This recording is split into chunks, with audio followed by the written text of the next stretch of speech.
ಸಚಿವರಾದ ಎಚ್.ಡಿ. ಕುಮಾರಸ್ವಾಮಿ ಹಾಗೂ ವಿ ಸೋಮಣ್ಣ ಅವರು ಇಂದು ಮಂಡ್ಯ ರೈಲ್ವೆ ನಿಲ್ದಾಣಕ್ಕೆ ಭೇಟಿ ನೀಡಿದ ಸಂದರ್ಭದಲ್ಲಿ ಕಾರ್ಯಕರ್ತರು ಅತಿಯಾದ ನೂಕುನುಗ್ಗಲಿನಿಂದಾಗಿ ಭಾರಿ ಗದ್ದಲ ನಿರ್ಮಾಣವಾಯಿತು.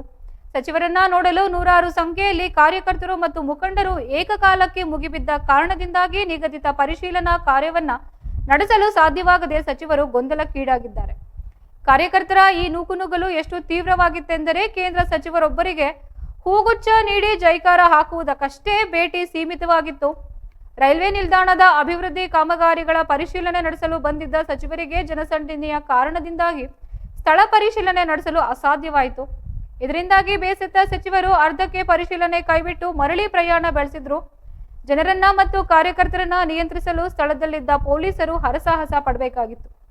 ಪರಿಸ್ಥಿತಿ ಅವ್ಯವಸ್ಥೆಗೊಂಡ ಹಿನ್ನೆಲೆಯಲ್ಲಿ ನಿಲ್ದಾಣದಲ್ಲಿ ಇಳಿದು ಕೆಲವು ಹೂಗುಚ್ಛ ಸ್ವೀಕರಿಸಿದ ಸಚಿವರು ತಕ್ಷಣವೇ ಪಾಂಡವಪುರದತ್ತ ತೆರಳಿದ್ದು ನಾಯಕರ ಮೇಲಿನ ಅತಿಯಾದ ಅಭಿಮಾನವೇ ರೈಲ್ವೆ ನಿಲ್ದಾಣದ ಪ್ರಮುಖ ಅಭಿವೃದ್ಧಿ ಪರಿಶೀಲನೆಗೆ ಅಡ್ಡಿಯಾಯಿತು ಎಂಬ ಮಾತುಗಳು ಸಾರ್ವಜನಿಕ ವಲಯದಲ್ಲಿ ಕೇಳಿಬರ್ತಿದೆ.